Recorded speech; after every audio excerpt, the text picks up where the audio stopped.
नमस्कार दोस्तों, the knowledge में आपका स्वागत है। मैं हूं हितेश गिरी गोसाई और आज हम बात करेंगे हमारे देश भारत का ज्योग्राफिकली जन्म कैसे हुआ। आज से करीब 20 करोड़ साल पहले हमारी धरती पर आज के दिखने वाले डिवाइडेड कॉन्टिनेंट्स नहीं थे। उस वक्त सिर्फ एक सुपर कॉन्टिनेंट या महाखंड हुआ करता था जिसे नाम दिया गया पैंजिया, और इसके चारों ओर सिर्फ एक महासागर था जिसका नाम था पैथालासा। और आज के सारे खंड इसी महाखंड पैंजिया में से विखंडित होके बने हैं। ये थियरी देने वाले वैज्ञानिक अल्फ्रेड वेगनर थे और उनका यह भी मानना था कि उसी वक्त उस महाखंड पे रेंगने वाले जीवों का विकास हुआ।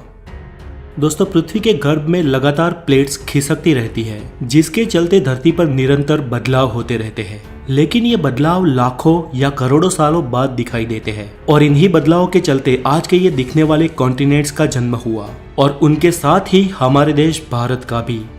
अल्फ्रेड की थियरी के अनुसार प्लेट के सरकने से सबसे पहले पैंजिया सुपर कॉन्टिनेंट के दो भाग हुए, जिसके उत्तरी हिस्से को लारेंसिया और दक्षिणी हिस्से को गोंडवाना लैंड कहा जाता है। और इन दोनों के डिवाइड होने के बाद जो बीच में महासागर का पानी भरा और एक खाड़ी का निर्माण हुआ, उसे वैज्ञानिकों ने टेथिस सागर नाम दिया।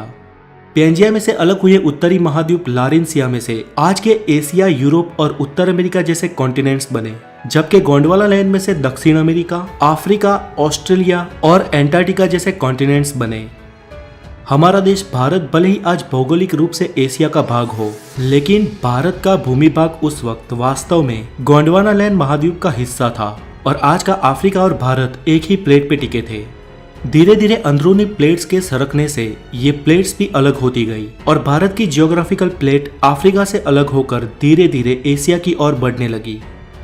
वो आज के लद्दाख हिस्से की ओर लगातार बढ़ती रही और एक समय इस प्लेट का एशिया के लद्दाख वाले हिस्से पे टकराव हुआ। दोस्तों, भूगर्भ में जब दो प्लेट्स का टकराव होता है तो भारी प्लेट नीचे की ओर सरक जाती है और हल्की प्लेट ऊपर उठ जाती है। उस वक्त भी ऐसा ही हुआ और आज के हिमालय का निर्माण हुआ। ऐसा कोई कम समय में नहीं हुआ, ऐसा होने में करोड़ों साल लग गए और आज की इस भौगोलिक भूमि का निर्माण हुआ। दोस्तों, आज भारत सिर्फ एक ही टेक्टोनिक प्लेट पे टिका है और लगातार ये भारत की भारी प्लेट हिमालय की ओर दब रही है और हिमालय दिन ब दिन ऊपर उठ रहा है। इसके साथ ही हिमालय के सारे पर्वतों की और माउंट एवरेस्ट की हाइट भी साल दर साल बढ़ रही है। दोस्तों, इस थियरी को सिद्ध करने के लिए अल्फ्रेड ने यह भी कहा कि आज के दिखने वाले सारे कॉन्टिनेंट एक दूसरे में फिट होते हैं और आज अगर किसी तरह इन सबको एक किया जाए तो फिर से पैंजिया सुपर कॉन्टिनेंट का निर्माण हो सकता है।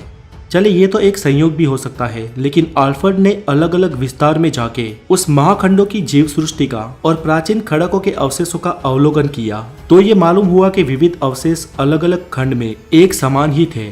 इसके साथ ही अल्फ्रेड ने अपनी इस थियरी को सिद्ध करने के लिए कई सारे उदाहरण दिए। फ्रेंड्स, इस प्लेट्स के टकराव से भूकंप और ज्वालामुखी का खतरा रहता है।